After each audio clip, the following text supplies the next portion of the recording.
My name is Joe DeRose. I work at the Wisconsin Historical Society in Madison, and I'd like to give a little bit of an overview of kind of the culmination of the survey that Carol did.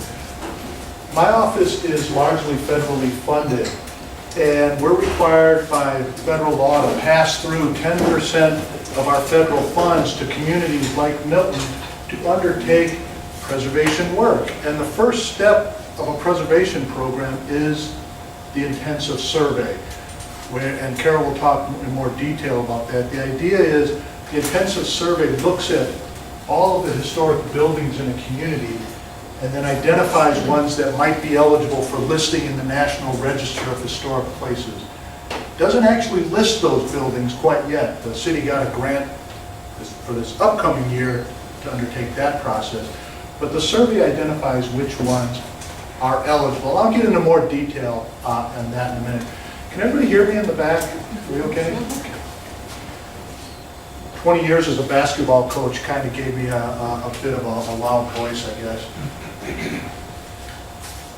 I'd like to give a little bit of a background on who we are at the Wisconsin Historical Society. I like to refer to us as being one of Wisconsin's best kept secrets. It seems that we're very well known nationally and internationally, not so well known in our own backyard. For instance, if you're interested in North American history, you're looking for maps, we have maps dating back to the 1500s. No place else in the world has this type of collection. We have almost as many newspapers as the Library of Congress has. We have pretty much every newspaper ever printed in Wisconsin, for instance, dating back to before statehood. We even have newspapers from small towns such as Boston, New York, Chicago. We also have those available on microfilm. We operate a museum, which is actually up on the Capitol Square across the street from the Capitol. It's not down here, but this used to be the museum, and about once every few weeks I'll find some people walking around in our lobby looking like this going, "Where's the museum?" Well, 8 blocks up State Street. We operate historic sites around the state of Wisconsin. We're up to 11 of them now. Probably our most well-known is Old World Wisconsin outside of Milwaukee. We work with local historical societies such as Milton's and over 300 other historical societies in the state of Wisconsin.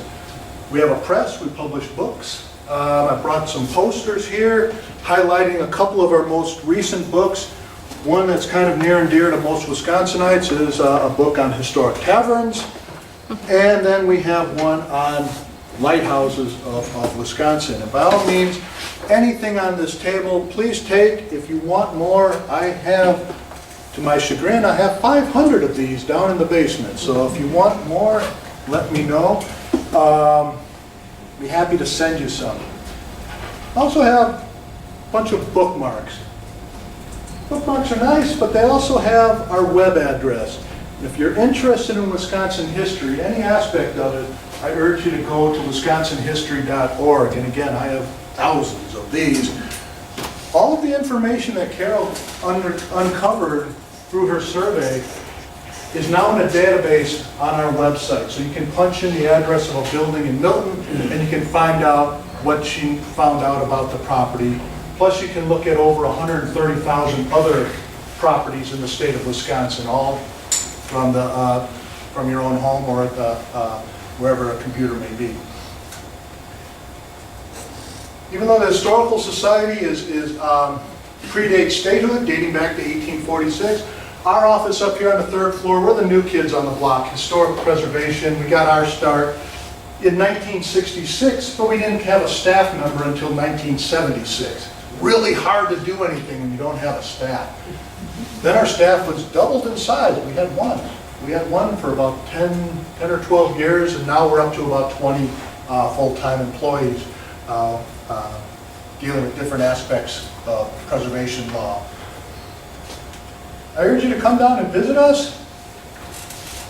We just restored the 2nd floor reading room, opening up the skylights, reconstructing those that were covered up. They were covered up in the 1950s, so it's a beautiful space.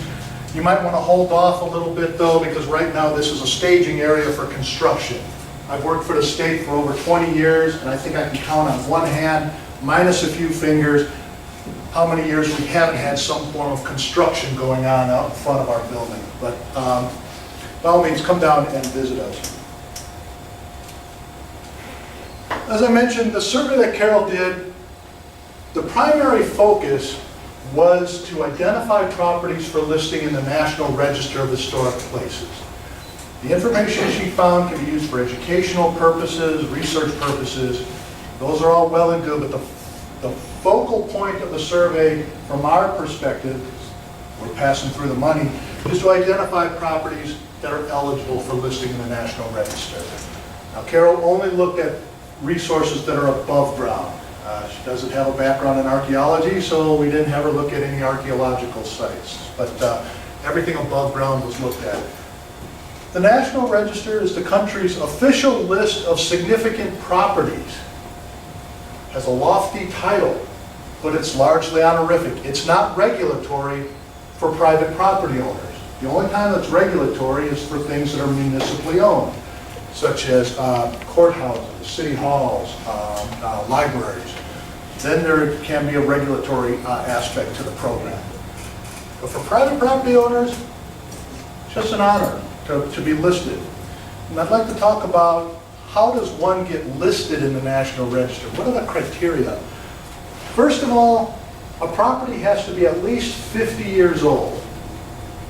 Now, since I turned 50 this year, I have a hard time identifying that I'm now historic and somebody's going to stick a plaque on me.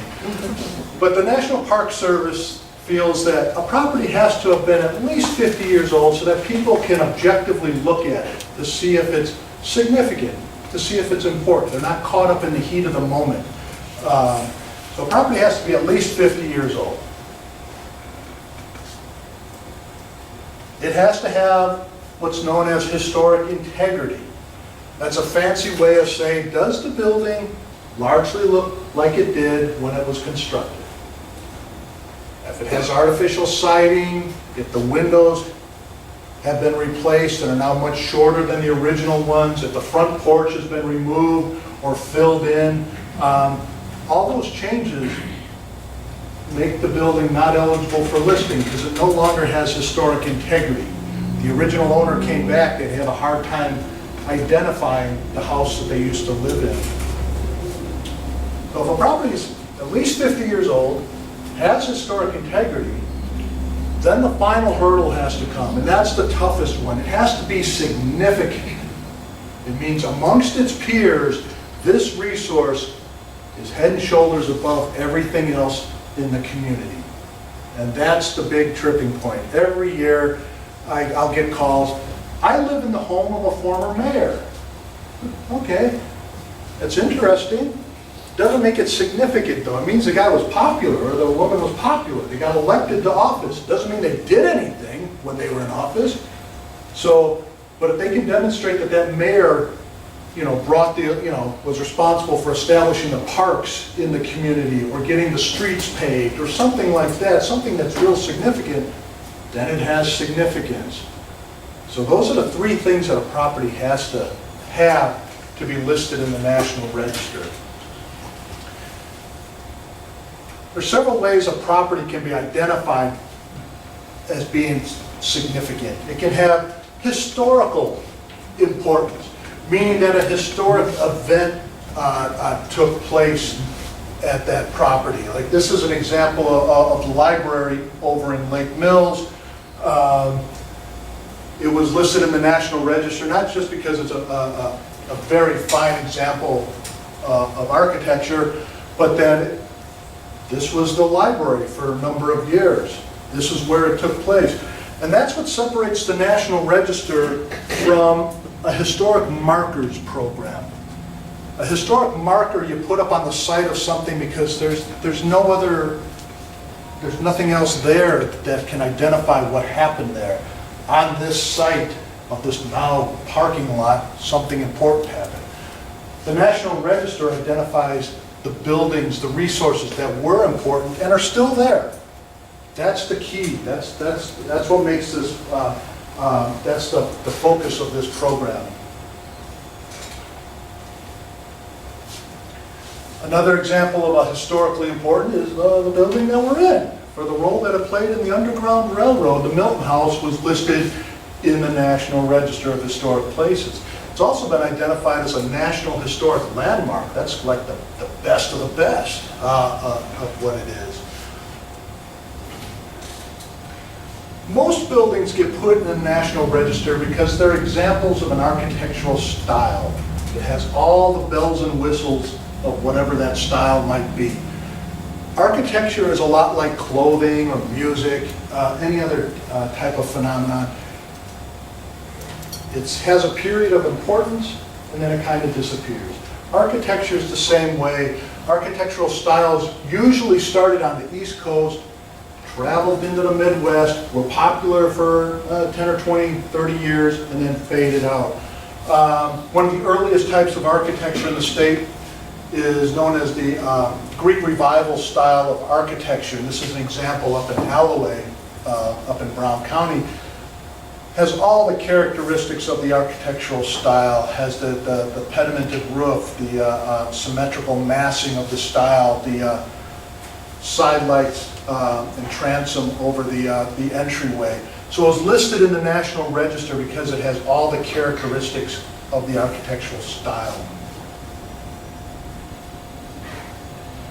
We also have historic districts that get listed in the National Register.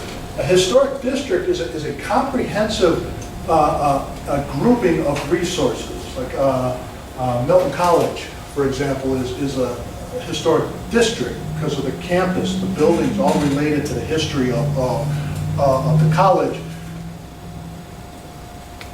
You have Carol, you have a couple of residential districts, or residential and two commercial. Two commercial, okay.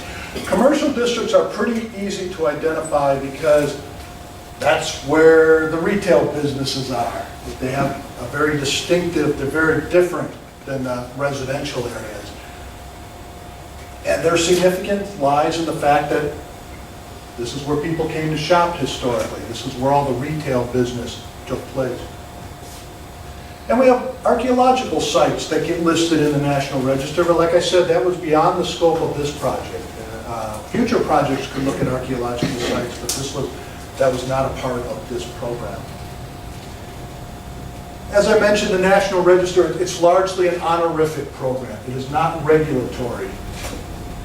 A lot of people like to promote the history, the prestige of being listed. Bed and breakfasts, for instance, love to promote that they're listed in the National Register. Most places don't take out a huge billboard like this to advertise it, but they're very proud of their listing. I mentioned that it's largely an honorific program. Wisconsin's one of the few states in the country to have a tax credit program tied to the designation. It's a way of lessening the impact of doing repairs on a historic home. There's two tax credit programs, and all the details can be found on our website, but I'll give you a quick summary of it. There's a state tax credit for private residences. Any private residences that are either listed in the National Register or are eligible by themselves are eligible to take advantage of the program. In a nutshell, you have to spend a minimum of $10,000. That's a lot of money, I understand that. It can be phased over several years. We phased over up to 5 years to do the work. You have got to get the work approved by my office first, or else you forfeit the credit. The work that can be eligible work is replacing roofs, repairing windows, not replacing windows typically, but repairing them, tuck pointing, updating the mechanicals, putting in new furnaces, air conditioners, things like that, exterior painting. These are all eligible expenses. Again, the property has to be either listed in the register or eligible for listing. This is an example of a property that has that took advantage of the tax credit program. It's in Kewaunee County. It's the Halida Farmstead. When the property, it was built in 1870, and it's like stepping back in time. When you go to the farm, there's about a dozen outbuildings that all date to the late 19th century. It's like stepping back in time. This house reeks of historic integrity. When the people that currently own it bought it, it did not have indoor plumbing. It did not have electricity. It did not have insulation. It was literally like it was built in 1870. Properties do not have to have that amount of historic integrity. But the people use the tax credits to re-roof the building, to repair the windows. Remember, this is a preservation tax credit. It's not a subsidy for doing whatever you want to an old building. It's a preservation credit. So windows are a very character-defining feature of a building, so repairing them is of utmost importance instead of replacing them. They tuck pointed it, they added insulation, electricity, indoor plumbing, and they were able to claim 25% of those expenses off of their income taxes owed. It's not a property tax exemption, it's an income tax credit. Now there's also there's a federal tax credit for income producing properties, such as the ones in the commercial districts. When those get listed, those would qualify. But other income producing properties like duplexes, apartments, anything that generates income can, the work has to be approved by my office, and you can deduct 20% of your federal income taxes owed for eligible work. This is an example of a property down in Janesville. It was an apartment complex built in 1904, run down but very intact except for these two modern entrances. Property owner used the tax credits to chemically clean the brick. It's illegal to sandblast brick of historic buildings. It's also a really bad idea to sandblast brick because you pretty much destroy the brick. They painted the exterior. They removed these alterations and reconstructed the porches. They added handicapped accessible lift. And they were able to claim 20% of the expenses off of their federal income taxes owed. And because they got their work approved ahead of time, they got an extra 5% off of their state income taxes. Both these programs, you don't have to apply for them, but they're there if you want to. And I urge you, if you're contemplating work on either a residence or a commercial building, to give us a call before you start to see if you qualify. Because if so, it can save you a lot of money.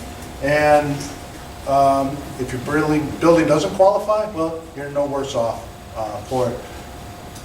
The residential credit is not retroactive. So if you're out there going, oh, I just re-roofed my house last week, can I claim the credit? No, we did not draw up the rules for this program. But the people that did were adamant it was not retroactive. There was no gray area on that. So like I said, all of the information that Carol's going to be talking about is going to be on our website. So you can go take a look at that. Plus information on the tax credit program can be found on our website as well. So I want to thank you for having me. I'm going to turn it over to Carol, and I'll be around afterwards to answer questions you might have. It's going to take me a couple minutes to load Carol's talk here, but thank you for coming tonight.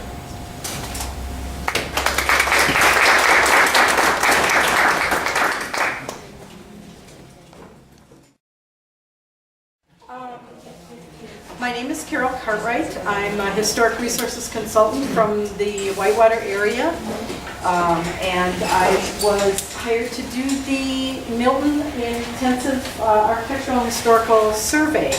And what I want to talk to you about is pretty much a discussion of the results and how they are organized in the report that was recently completed.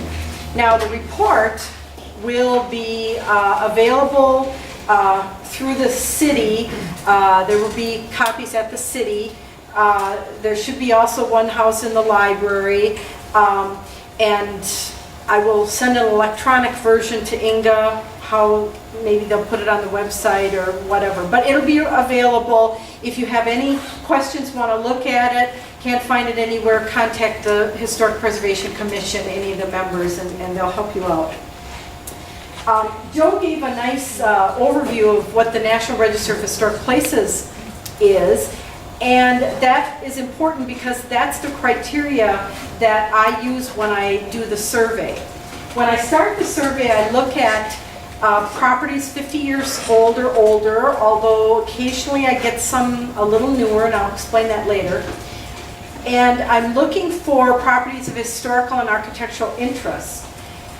But the ones that are in the results section, in the evaluation section as potentially eligible for the National Register are ones that meet that criteria. And my results are reviewed by staff from the State Historic Preservation Office, from Joe's office, a different staff member. So if for some reason you're not in and you think you should be, I'll refer you to the proper officials. But anyway, I also included a list, a rather lengthy list of properties of local interest that the Historic Preservation Commission can consider landmarking on their own without having a National Register listing, because their criteria may or may not be exactly the same as the National Register criteria, and they know what's important locally, they know what's important to preserve locally, even if for some reason it does not meet the National Register criteria. So I'm just going to go through and talk about the process just briefly and how the report is set up. Okay. The purpose of the survey: to update previous surveys. There were quite a few properties already in the database from previous surveys, from surveys that dated back to the 1970s to ones that were done for highway projects, etc. So we come in and look at those properties to see if they've changed for the good or the bad, and record them as well. Again, identify resources of historical and/or architectural interest. The most important thing is evaluate what resources or groups of resources are potentially eligible for the National Register of Historic Places. Then, what this report does, most of this report does, is to place those resources within an architectural or historical context. So it's not just, yeah, I think, and the state people agreed that this building was significant and eligible. But why? What is it about its architecture or its history that makes it eligible? And then the last thing, of course, is to prepare a report that can be used by local officials and interested parties.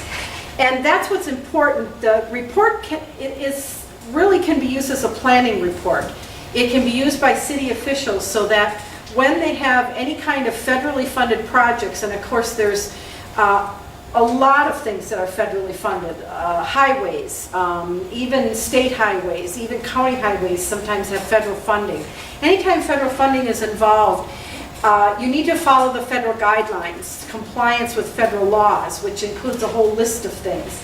And having this information available to city officials can, when you're looking at a project and it's going past a building that is historically significant or architecturally significant, even if it's not listed in the National Register, if it's considered eligible, you might want to know that information. The engineers might want to know that information so they can potentially engineer around this.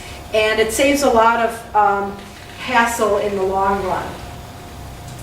Now, the first thing I did was to look at what's already listed. And of course, I live nearby, I sort of know what is historic in Milton, but for purposes of the report, it's important to delineate what things have already been listed in the National Register, what things are identified as local landmarks. Of course, the Milton House that we're in, not only National Register, National Historic Landmark, and locally landmarked. So it's a pretty protected building.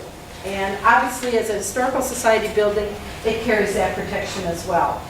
And as it should, because it is one of the most significant buildings in the state of Wisconsin, not just for the Underground Railroad, which was certainly significant, but for the construction, the grout, the early version of concrete that was unique in many instances as a building material.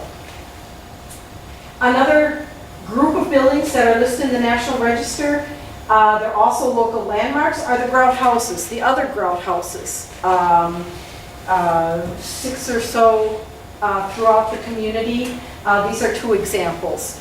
Again, you know, they aren't mansions, but what's important about them is they're made of this unique grout material that is very, I mean, it was invented here by Joseph Goodrich, and it's very significant historically and architecturally. So it shows that you don't necessarily have to have a mansion to be in the National Register.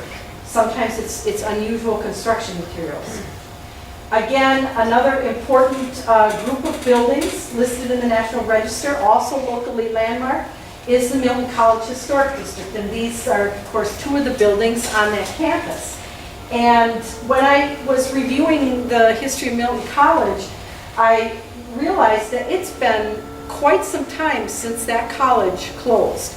And the integrity of these buildings, these are pictures I took not that long ago. They are extremely well maintained for an old college that's not been in existence for a number of years. It's a real credit that I don't think you see in other communities that have these kinds of resources. The first and probably the main chapter in the report is architecture. And because, as Joe said, architecture is the most common criteria used for the National Register, that takes up a lot of the report. And what I do is I break it down into chronological architectural styles. Joe talked about the Greek Revival style, which he was fortunate to have a photograph of one of the best Greek Revival style houses in the state of Wisconsin. Whereas not every community, especially small communities, aren't lucky enough to have the kind of high style Greek Revival.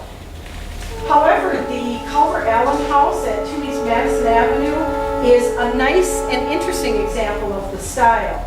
It has a square form, but it has the, as Joe showed you, it has the entryway typical of the style. It has a symmetrical windows, symmetrical fenestration. 6/6 light windows are still extant. The brick was locally produced. It was early brick making in the community. So it has a lot going for it and is one of the properties that is potentially eligible for the National Register. This house, the Peter McEwen House, is what you often see with Greek Revival. It's been sided, but it still has the windows, the 6/6 windows, and the returned eaves.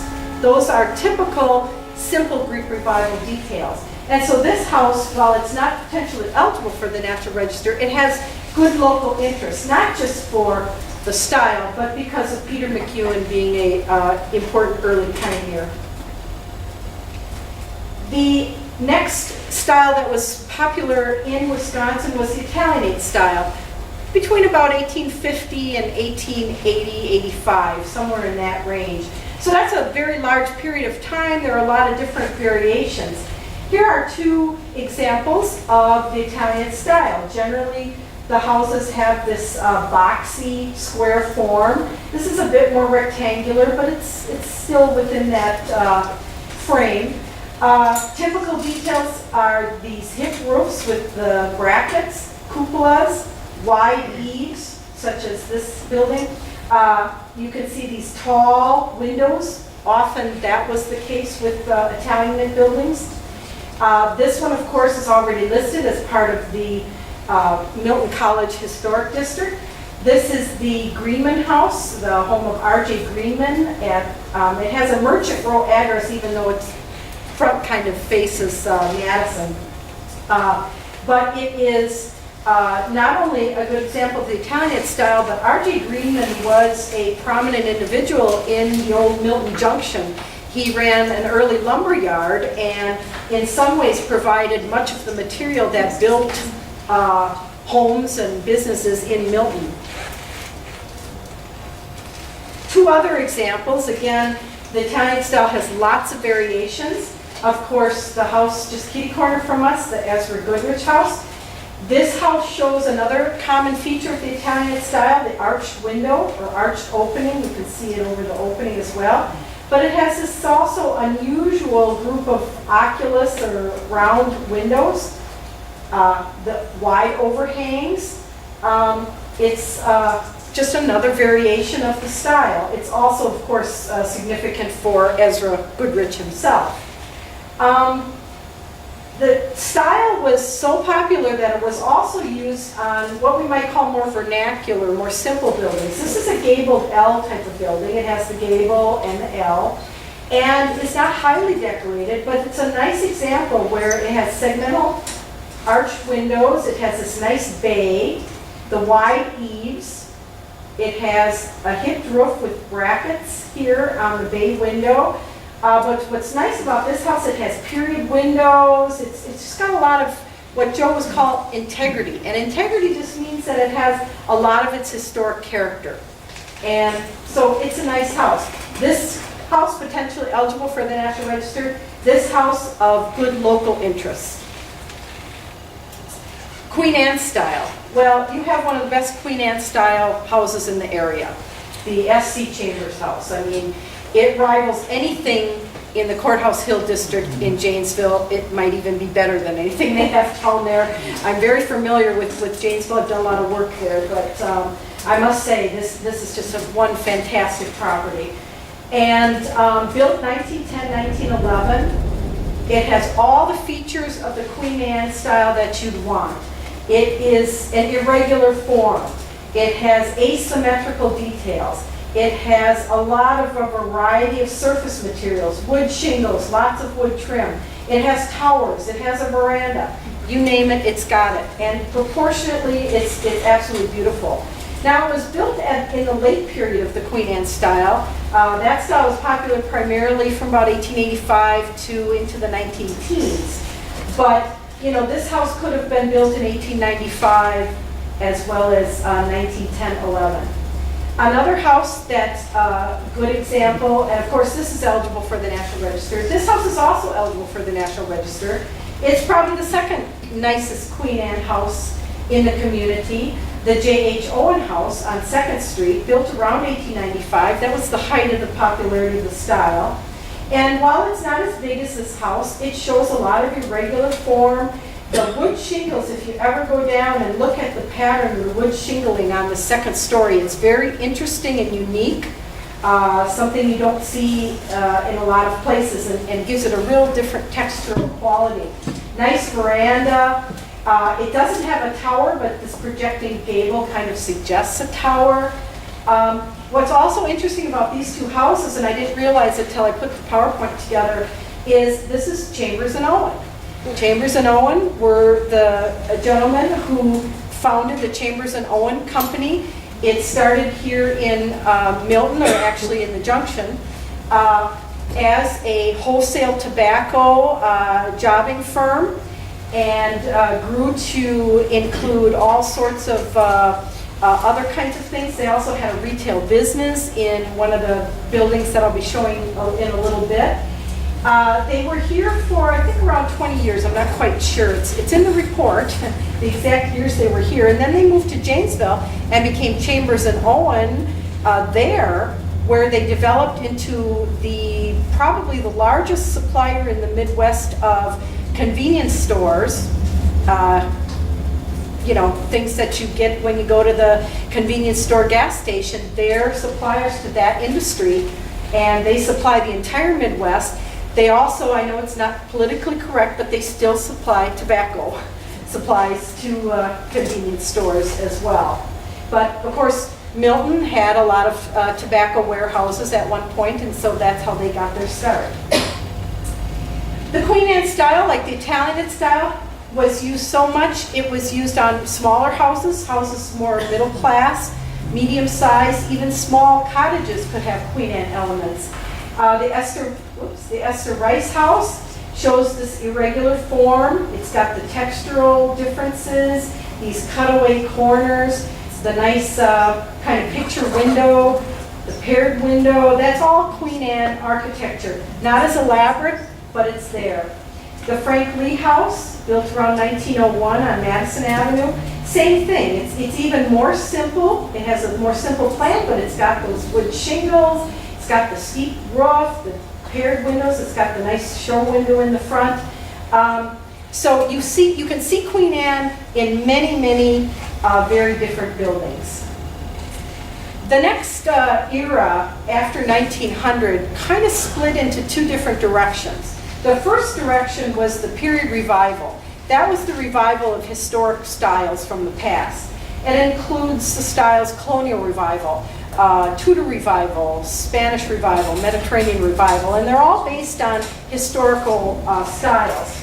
In most small communities, you don't get a large number of these period revival homes. They're more, typically you find them in subdivisions near large communities, subdivisions that were formed in the 19-teens and 1920s. But you do have some good simple examples, and one of these is the Stringer House on College Street. This is a form of the colonial revival known as the Dutch colonial revival.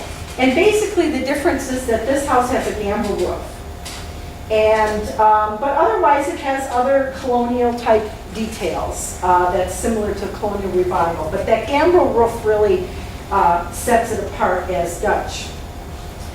For the Tudor revival, again, the houses here in Milton are simple. This one has a real cottage form. The whole idea behind the Tudor revival was to, there were several elements. Some large Tudor revival houses were meant to look like English castles. Some were meant to look like medieval half-timbered buildings. And some like this were meant to look like English cottages. But one of the forms of the details of the Tudor revival that this has is a steeply pitched roof, intersecting roof, these paired casement windows, and sometimes you'll see on larger homes grouped casement windows, 3 or 4 or more. And this has a very nice, it's hard to see with the vines, but a beautiful stone veneer that gives it that special look. Both of these not eligible for the National Register, but of good local interest for these architectural styles. The Craftsman style. That was the other direction that architects took. With some architects went period revival, some went Craftsman, some did both. The Craftsman style is related to the Prairie style, of course, Prairie style being associated with Frank Lloyd Wright. Most small communities generally don't have architects that were working in the full-blown Prairie style. But they often have houses that are related to the Craftsman style, which has some similarities with the Prairie style. All of these styles came out of the arts and crafts movement, and what they wanted to do in architecture was, the main thing was to get rid of all this decoration, no more of this historic style stuff. Frou-frou, all that Queen Anne frou-frou, they didn't want that anymore. And they wanted all of the details to be primarily structural. So if you had a detail on a house, it was meant to be structural, even if it maybe wasn't really structural. For example, these brackets.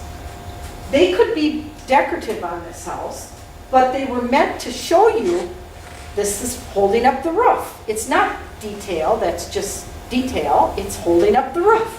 So you get a lot of that with the Craftsman style. Sometimes you get exposed rafters, same thing.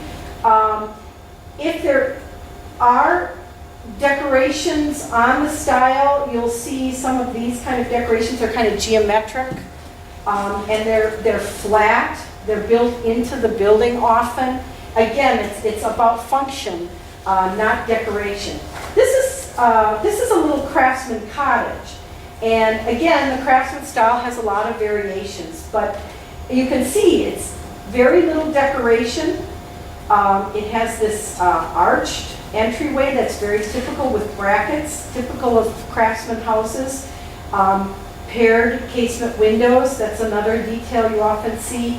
But even though they're not detailed, they're very beautiful looking houses. The bungalow style is related to the arts and crafts, to the Craftsman, to the Prairie. It was a style that was used primarily for working class, middle class families. Some bungalows are rather large and can be elaborate, but these are two examples that are probably typical of what you see here in Milton. This house, the Betts house, built in 1911, I wanted to show because in 1909, a local builder by the name of M.H. Ansley had a photograph in the paper, and I think it was in the paper because in 1909 to build a house like this was kind of new and avant-garde. And so the newspaper put a picture in, and it was this plan house. And as I researched Ansley, I found out that he built many bungalow houses. The newspaper reported on him building these bungalow houses because I guess it was something different. So even though this one I couldn't directly attribute, it's exactly like the one that was in the paper. And the one that's in the paper is on Madison Avenue, and I didn't include a picture of that one. But if you look around, there's a number of houses that look just like this. There's a couple in brick, there's some in frame, and I think that's the work of a local builder. The Shadle house has a very typical Wisconsin bungalow form with the 2 stories, the intersecting gable roof. Here you can see, again, brackets, probably decorative, but again, to show the structure of the house. Flared porch posts, here are some exposed beams. And the whole idea of the bungalow style was to be very low and horizontal. So in these 2-story houses, you get steeply pitched roof lines because you didn't want a huge second story. You wanted it to look very low. Another related style in some instances is the American Foursquare. Some call it a form, a house form, and it's that. Sometimes it can be a style, it depends. But the Foursquare form can also pick up elements from other styles, the most popular being Colonial Revival and Craftsman. These 2 examples, and most examples in Milton, are related more to the Craftsman. This house is actually a beautiful example of a Foursquare house that is very much elements with a Craftsman style. It could almost be called Craftsman. And in some cases, some architectural historians might call it that. But it's basically a Foursquare house that's been given a lot of additional detailing. The Foursquare is just what it is. It's a square house, and the pure examples had 4 rooms on each floor, so hence Foursquare. But they usually had the hipped roof, wide eaves, dormers. That was all very typical. Front porches. This is a more unusual example in that the front porch is kind of the side porch. So it faces park view with this little porch, but it does have the wide porch, only it's on the side. And again, both houses have details that reflect a little bit of that Craftsman style. Then we get to commercial architecture. That's an important thing to look at in surveys. Most of the buildings, if not all of the commercial buildings in Milton, can be referred to as commercial vernacular. That means they're not particularly high-style buildings, but they are buildings that reflect popular styles when they were constructed, but they're not necessarily decorative enough to call them that particular style. This is the button block. And this is the building where the Chambers and Owens company got their start. They had a retail store in here and offices. This is what I really liked about Milton. You have some really nice extant cornices. If you look in your, particular in the Junction area, on Merchant Row, Vernal, these cornices sort of reflect the date of construction, which is 1890. It's sort of a high Victorian Italianate. So if you go to Milwaukee, you'll actually see buildings that they call high Victorian Italianate. Here, it's commercial vernacular with these kind of high Victorian Italian details. The dung block here in what I've called Old Milton, also with the arched openings, the simple cornice, it's kind of the same thing, but not highly decorative, so it's commercial vernacular. Now the commercial vernacular, I've kind of split it. It actually can extend from like 1850 all the way to 1950 and maybe even beyond. It's a catch-all term, but there's differences between 19th century examples and 20th century examples. The Hull block, built in 1906, is a very simple building. It has some brick decoration, what we call corbelling. But this cornice is filled, and you can't see them very well in the slide, but if you ever get over and look at that cornice, it's filled with sunbursts and other really neat classical details. So it's kind of reflecting that classical revival style that's becoming popular after 1900. The Rogers Crosley Whittock block represents two things in the later commercial vernacular area. First of all, it's red brick. Red brick becomes popular in this area of the state after 1900. You'll go to other areas of the state and older buildings are predominantly red brick. Well, in this part of the state, primarily the clays were cream colored, and so the local brickyards all made cream bricks. So that's dominant. When you get to the early 20th century, it became fashionable to start building with red brick, and a lot of these bricks are no longer local. They were shipped in from Chicago, other areas of the country. They had much better transportation. It also has some very simple detailing that, again, represents kind of this classical influence, but simplicity is the main detail of this building, and so it becomes commercial vernacular. Then there's a section on other styles, miscellaneous, whatever you want to call it. One of the most interesting is the actual classical revival style. And the best example and a fantastic example of a small classical revival building is the Masonic Temple, built in 1916. And it is beautifully proportioned. It has the grandeur of that classical revival style, yet the details don't overwhelm the building. Just a really nice example of that architectural style that was really popular for institutional, commercial, and social buildings of that era.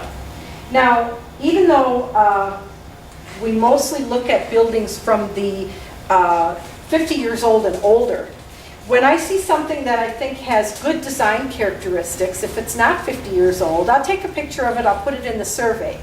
Because we're starting, when I started out doing this, it was ranch houses. We don't even look at those.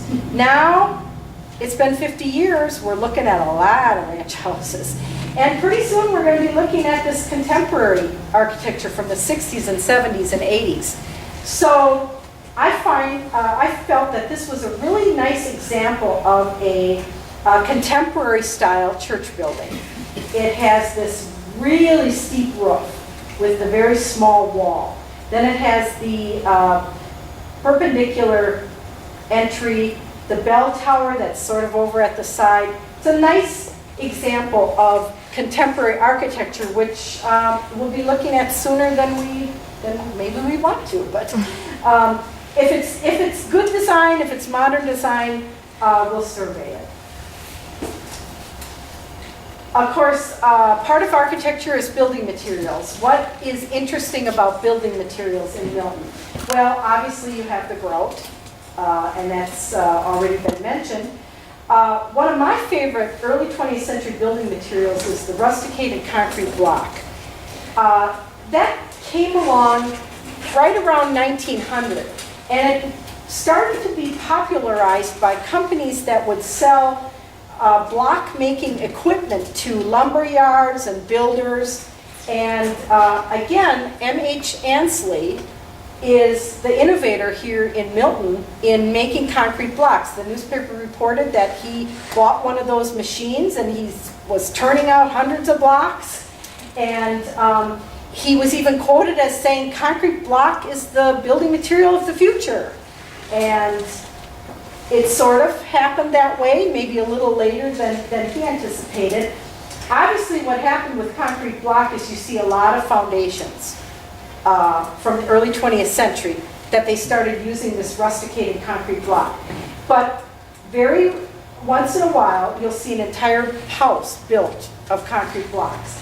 And so that's what's interesting about this house, is that the entire house is this early concrete block and built in 1906. The rest of the report deals with historic themes. That's putting buildings in a context of history themes rather than architecture.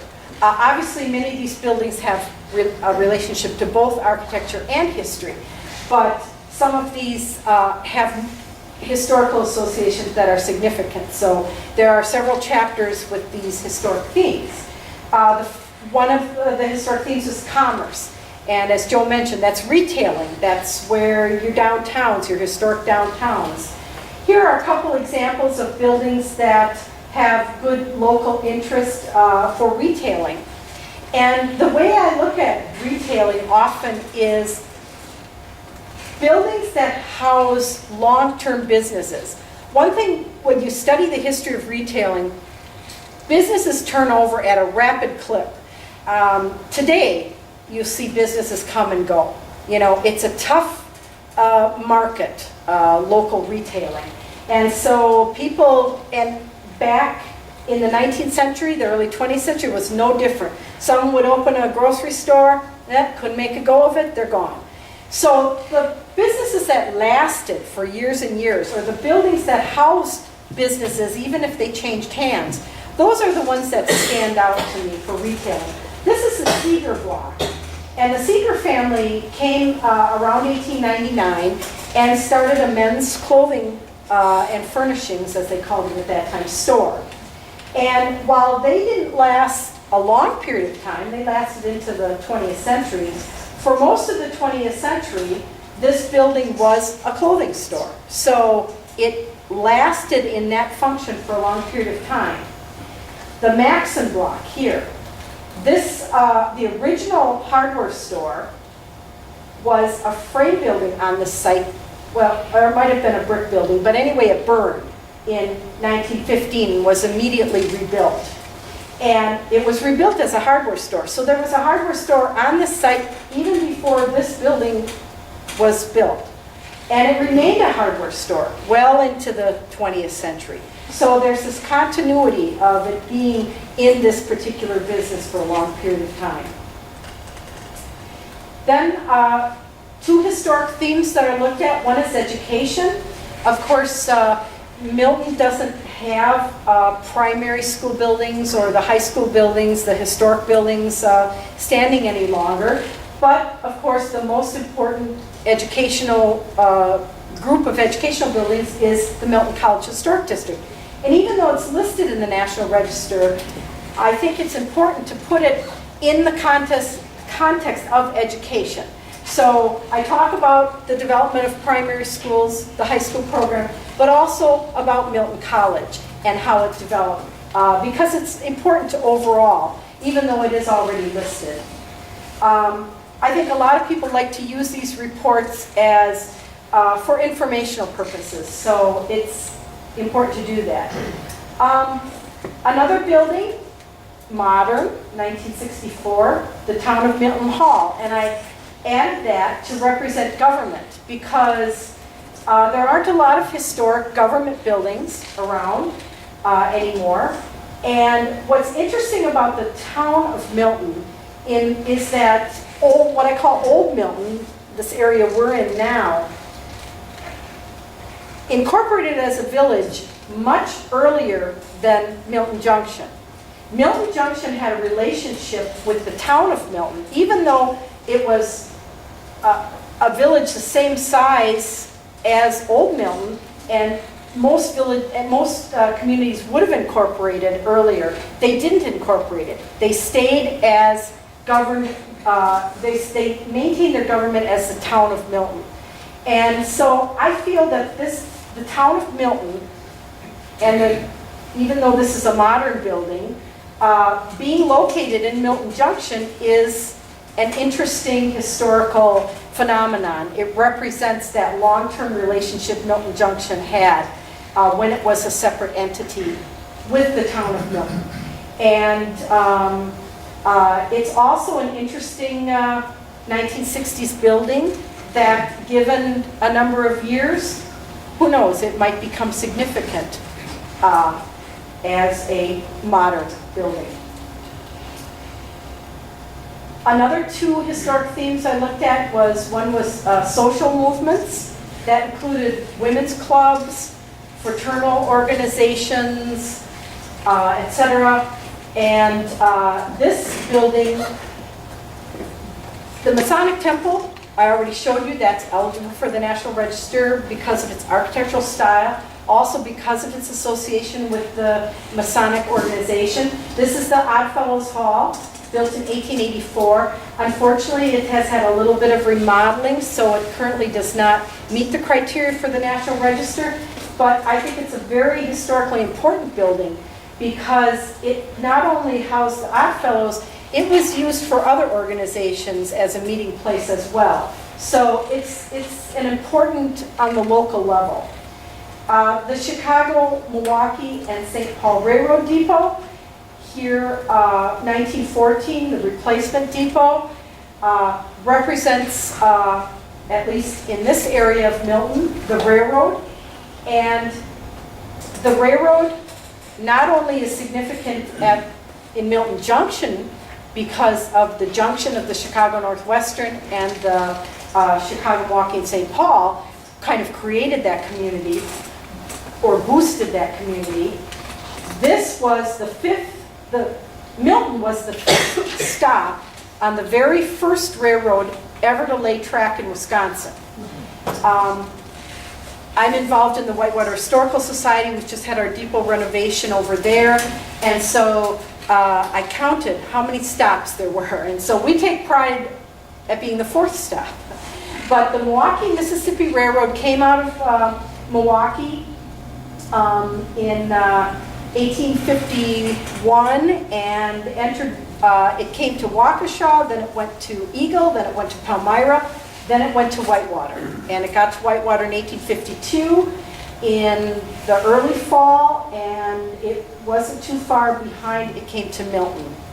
And the reason the first railroad came to Milton and to Whitewater is because there was such a fertile agricultural area in Rock County, in Walworth County, Jefferson County. They eventually did finish the railroad to the Mississippi River, and that's where they originally wanted to go. But they didn't do it in a straight line, and that was because they wanted to serve the farm trade, all the produce. Alice Smith, in her early Wisconsin history volume, calls it the wheat and hog trade. And we've got a display at the Whitewater Depot Museum, a very nice railroad display, if you ever want to come over and see it, that talks about, and we have a statistic actually that shows that hogs and wheat were the major products that were being sent out of that Whitewater station. And I would suspect the same would be said for Milton. Okay, so the results. Some of you, maybe that's all you want to look at. What's the story? What's the bottom line here? Properties that are eligible for the National Register of Historic Places. And there's two separate listings. The first is the list of properties that are individually eligible, and there's about 12 properties in this category. I've already showed a number of them. I'll just show you a couple more that weren't mentioned earlier. The Seventh-day Baptist Church is one of the really excellent 20th century Gothic Revival church buildings. The Gothic Revival was used for church construction from the mid-19th century all the way to, the 50s and 60s. And this is what we call late Gothic Revival because it's more mid-20th century, but it's got all the bells and whistles of the style. The tower with the little battlements, the buttresses, the stone veneer, half timbering, pointed arches. It's just perfect in its proportion to show all of these great elements of that style. And then the Haven Crandall House, built in 1872, not as elaborate as a couple of the other houses in Milton, but if you go and look at this house, it has a very high level of integrity. It's a really good example of the Italianate style. It has period windows.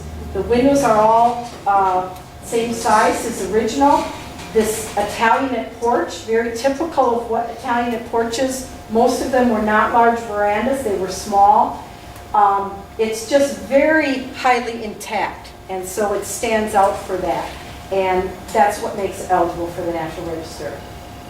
One of the most unique resources that you have in Milton is what we call an intact farmstead.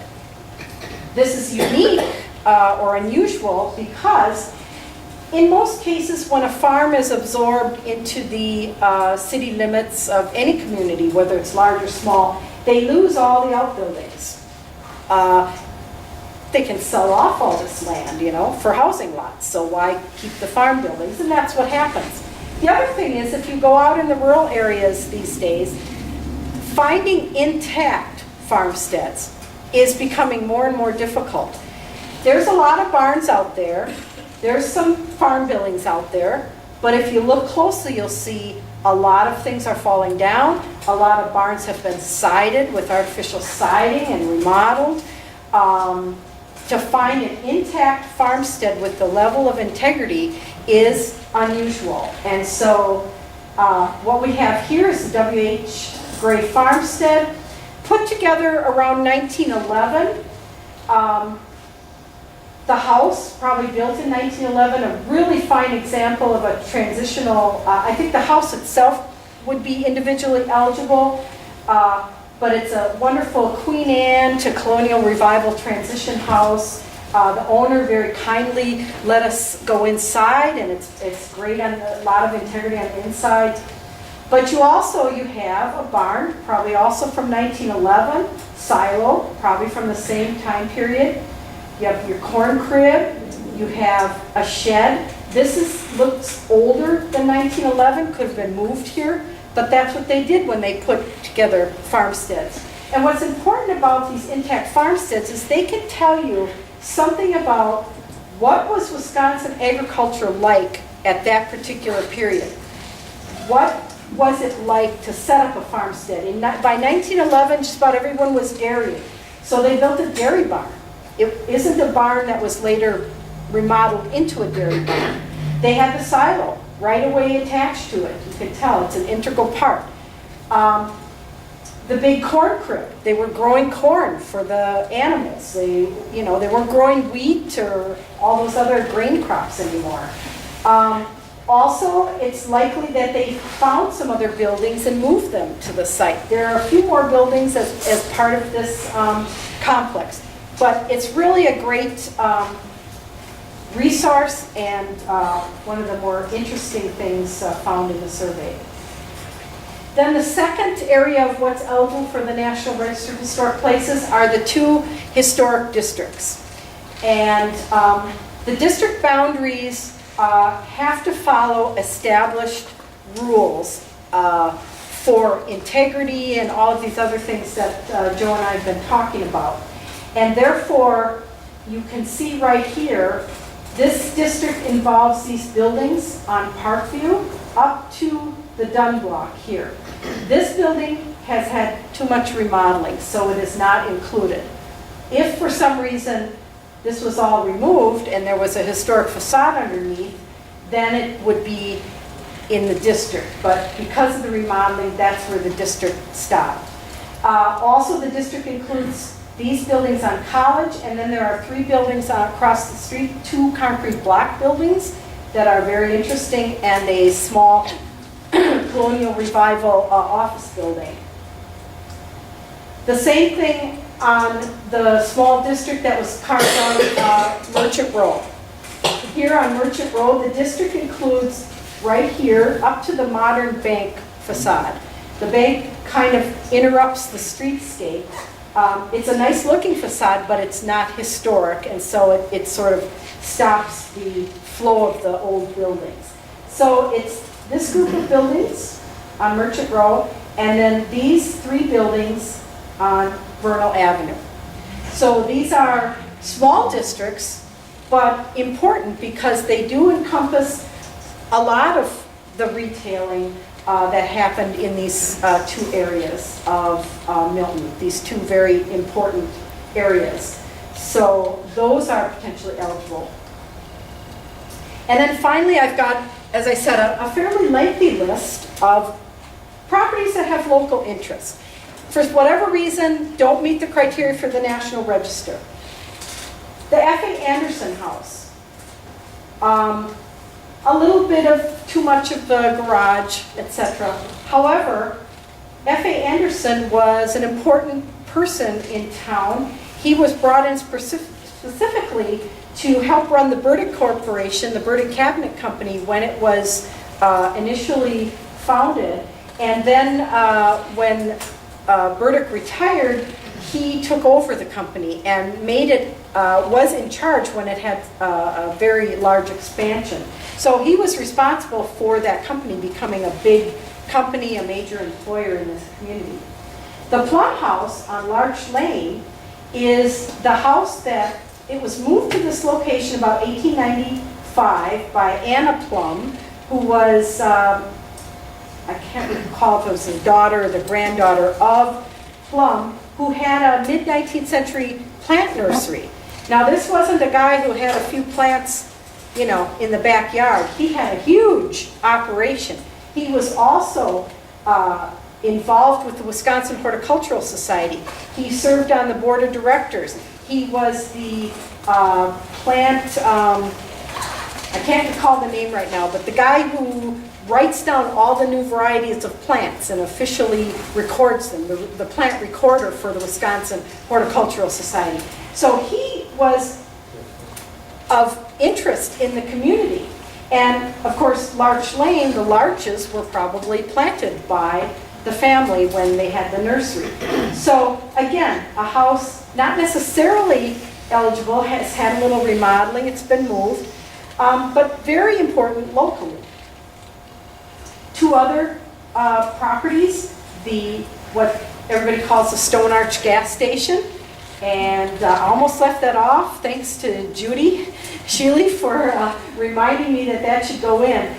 This is a gas station that dates from the era when gasoline companies were starting to make their gas stations distinguished. You know, you had the pagoda style stations over in the Milwaukee area. This is a station that was designed as a little Tudor revival cottage. And the brand of gasoline that they sold at the time it was built, that was part of their branding. So it's an interesting, unfortunately it's had a little bit of remodeling, so again, not potentially eligible for the National Register, but important at the local level. And it's still a gas station, so you know, that's major.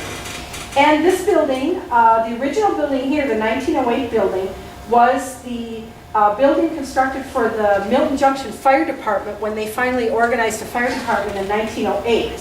And of course, it's had a little alteration and this addition. So again, not eligible for the National Register, but certainly it's kind of tucked away there on an alley. but important maybe locally for preserving that history when Milton and Milton Junction had their own fire departments, they ran separate governments. So it represents that era. And finally, I wanted to end with this wonderful locomotive, and just because I like it. So that's the report in a nutshell. And Joe and I, as he said, we're here for questions or comments.